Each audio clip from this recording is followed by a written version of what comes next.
Glamour పాత్రలు చేయాలంటే heroines కి ఎంత ఇష్టమో. ఆర్ట్ సినిమాలు, ఆఫ్ బీట్ సినిమాలు చేస్తే అవార్డులు వస్తాయేమో కానీ గ్లామర్ పాత్రలతోనే క్రేజ్ వస్తుంది. ఈ నిజాన్ని మనసారా నమ్ముతోంది లావణ్య త్రిపాఠి.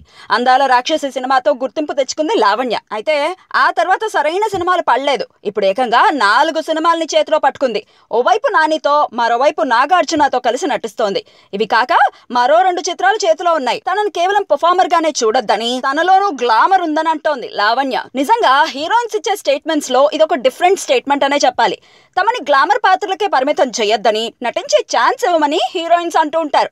కానీ లావణ్య మాత్రం రివర్స్ గేర్ వేసింది. తనకు గ్లామర్ ఇమేజ్ కావాలి అని అంటోంది. అలాంటి పాత్రలు చేయడానికి సిద్ధమే అంటూ పచ్చజెండా ఊపేసింది. భలే మగాడి వాయిస్, సొగ్గాడే చిన్ని నాయన సినిమాల్లో తనకు గ్లామర్ పండించే అవకాశం వచ్చిందట. ఈ సినిమాలతో తన ఫేట్ మారబోతోందని, తననిక గ్లామరస్ హీరోయిన్ గా గుర్తిస్తారని చెప్తోంది లావణ్య. ఇదేం చిత్రమో ఏమిటో.